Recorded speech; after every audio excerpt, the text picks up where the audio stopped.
మోందా తుఫాను ప్రభావం నేపథ్యంలో ప్రజలు ఎటువంటి ఆందోళన చెందవద్దని కానీ అప్రమత్తంగా ఉండాలని వేమూరు నియోజకవర్గ శాసనసభ సభ్యులు నక్కా ఆనంద్ బాబు విజ్ఞప్తి చేశారు. ఈ సందర్భంగా ఆయన వేమూరు మండలం జంపని గ్రామం హైస్కూల్లో ఏర్పాటు చేసిన రీహాబిలిటేషన్ సెంటర్ను సందర్శించి అక్కడ ఆశ్రయం పొందుతున్న వారిని పరామర్శించారు. వారికి ధైర్యం చెప్పి అవసరమైన అన్ని సౌకర్యాలు అందేలా చూడాలని అధికారులను ఆదేశాలు ఇచ్చారు. తర్వాత ఆయన వేమూరు తహసీల్దార్ కార్యాలయంలో అధికారులతో కలిసి మోందా తుఫాన్ ప్రభావంపై సమీక్ష సమావేశం నిర్వహించారు. తుఫాన్ ప్రభావం తక్కువగా ఉండేలా ముందస్తు చర్యలు తీసుకోవాలని, ఎటువంటి అత్యవసర పరిస్థితులు ఎదురైన వెంటనే స్పందించాలని ఆయన సూచించారు. ప్రజల భద్రత కోసం ప్రభుత్వం అన్ని చర్యలు చేపట్టిందని, ప్రజల ప్రభుత్వం యంత్రాంగంపై నమ్మకం ఉంచి సహకరించాలని అన్నారు. వేమూరు నియోజకవర్గంలో కూడా భారీ వర్షాలు కురిసే అవకాశం ఉన్న నేపథ్యంలో ప్రజలు జాగ్రత్తగా ఉండాలని ఎమ్మెల్యే సూచించారు.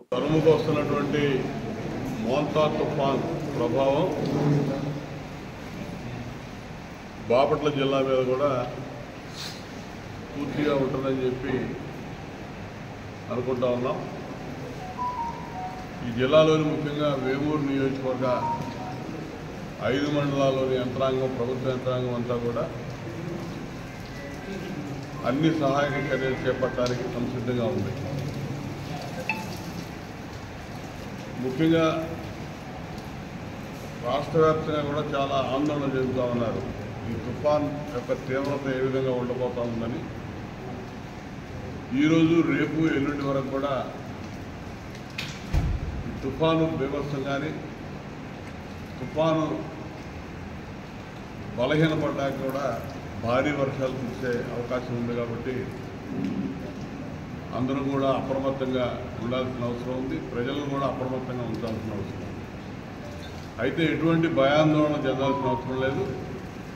ప్రభుత్వం అన్ని రకాలుగా సన్నద్ధతగా ఉంది. ప్రజలకి ఏ రకమైనటువంటి ఇబ్బందులు వచ్చినా కూడా ఆ ఇబ్బందులను తొలగించడానికి అన్ని చర్యలు కూడా ప్రభుత్వం తీసుకుంది. ముఖ్యమంత్రి చంద్రబాబు నాయుడు గారు ఎప్పటికప్పుడు అధికారులతో సమీక్ష చేస్తూ ఉన్నారు. ప్రజాప్రతినిధులైన మాతో, మా పార్టీ నాయకులతో అందరితో కూడా కాన్ఫరెన్స్లు తీసుకొని అందరూ కూడా సంసిద్ధంగా ఉండండి. ఏ విపత్తు అయినా కూడా ఎదుర్కోవడానికి మనం ధైర్యంగా సిద్ధంగా ఉండాలని చెప్పి వారు చెప్పిన ప్రకారం అందరం కూడా సిద్ధంగా ఉన్నాం. ముఖ్యంగా ఈ నియోజకవర్గంలో స్పెషల్ ఆఫీసర్ నాగిరెడ్డి గారి ఆధ్వర్యంలో అందరూ కూడా అన్ని శాఖల అధికారులు అన్ని చర్యలు కూడా చేపట్టారని చెప్పి నేను తెలియజేస్తా ఉన్నాను. ముఖ్యంగా మన నియోజకవర్గంలో 89 గ్రామాలు ఉన్నాయి. 89 గ్రామాలకి 57 సచివాలయాలు ఉన్నాయి.